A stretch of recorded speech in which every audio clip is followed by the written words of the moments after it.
ব্যবসা বাণিজ্য কেমন চলছে? ব্যবসা বাণিজ্য মোটামুটি একটা মতিছে আর কি, খুব একটা সরস হচ্ছে না। আসসালামু আলাইকুম সুপ্রিয় দর্শক বন্ধুরা, দর্শক কেমন আছেন? আশা করি সবাই ভালো আছেন। আজকে 11 অক্টোবর 2025 রোজ শনিবার আমরা রয়েছি বনগ্রাম মিয়াপুর হাটে, আপনাদের একটু ঐতিহ্যবাহী হাট। আর আমাদের সাথে রয়েছে একজন ব্যবসায়ী কাকা। আসসালামু আলাইকুম কাকা। ওয়ালাইকুম আসসালাম রাহমাতুল্লাহি ওয়া বারাকাতুহু। কেমন আছেন? আলহামদুলিল্লাহ। ব্যবসা বাণিজ্য কেমন চলছে? ব্যবসা বাণিজ্য মোটামুটি একটা মতিছে আর কি, খুব একটা সরস হচ্ছে না। তেমন একটা সরেস না। টুকটাক কোন রকম নুন ভাত খাওয়ার যোগে চলতেছে আর কি। আচ্ছা, কত মন পেঁয়াজ কিনেছেন আজকে? আজকে মোটামুটি 32 বস্তা হবে না আর কি, তাতে মোটামুটি 50-55 মন হবে না। 50 থেকে 55 মন। কোথায় যাবে পেঁয়াজগুলো কাকা? এটা ঢাকা রায়ের বাজার, ঢাকা রায়ের বাজার, মোহাম্মদপুর। মোহাম্মদপুরে। হ্যাঁ। সব মিলিয়ে কোন পেঁয়াজগুলো? এইটা কিনছেন? হ্যাঁ হ্যাঁ, অনেক সুন্দর পেঁয়াজ, মাশাআল্লাহ অনেক সুন্দর পেঁয়াজ। কত করে কিনেছেন এটা? আমি উপর কিনছি 2800, উপরে 2800, নিচে 2600। তার মানে 2600 থেকে 2800 কিনছেন না? হ্যাঁ। আচ্ছা চাচা, পর্তা পড়েছে কত এটা? পড়তা 2639 টাকা পড়তা পড়বে, তাতে হলো 65-66 কিনা পড়তা। আচ্ছা। আর 5 টাকা খরচ, তাহলে তো 71 পড়বে যায়। 5 টাকা খরচ হবে না? আচ্ছা, তো ব্যবসার সাথে কতদিন যাবত জড়িত রয়েছেন কাকা?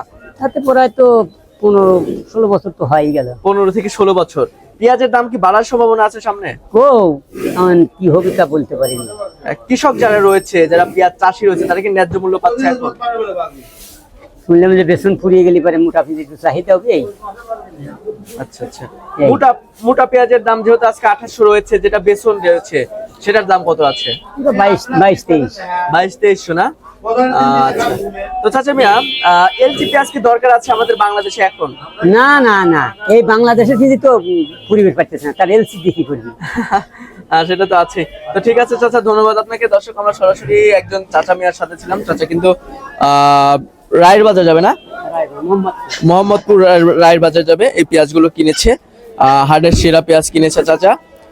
দর্শক দেখতে পাচ্ছেন হয়তো। আপনাদের জেলায় কেমন দাম আছে একটু জানিয়ে দেবেন কমেন্ট সেকশনে। আমরা কিন্তু রয়েছি পাবনা জেলার ঐতিহ্যবাহী পেঁয়াজের পাইকারি হাট বনগ্রাম মিয়াপুর হাটে রয়েছি। দর্শক দেখতে পাচ্ছেন যে এখানে কিন্তু পেঁয়াজের প্যাকেটিং করণ করে রাখছে। বিভিন্ন ডিস্ট্রিক্টে কিন্তু যাবে এসব পেঁয়াজ। আর আমাদের পাবনা জেলায় থেকে কিন্তু বাংলাদেশের বিভিন্ন জেলায় পেঁয়াজগুলো যেয়ে থাকে। দর্শক বন্ধুরা, ভিডিওটি কিন্তু সবাই শেয়ার দিবেন। কে কোথায় থেকে যুক্ত হচ্ছেন একটু জানিয়ে দিবেন। সবাই কিন্তু ভিডিওটি ঝড়ের গতিতে শেয়ার দিবেন, এতে করে সবাই দেখতে পারবে। দর্শক, এই যে এখানে যে বস্তাগুলো দেখতে পাচ্ছেন, এই বস্তাতে কিন্তু আপনার 2 মণ করে পেঁয়াজ আটে, 80 কেজি করে পেঁয়াজ আটে এই বস্তাগুলোতে। তো দর্শক বন্ধুরা, এই ছিল আমার কাছে পেঁয়াজের পাইকারি হাট থেকে সর্বশেষ বাজার পরিস্থিতি। দেখা হচ্ছে পরবর্তী কোনো ভিডিওতে। এ পর্যন্ত সবাই ভালো থাকবেন, সুস্থ থাকবেন, অপরকে ভালো রাখার চেষ্টা করবেন। আল্লাহ হাফেজ।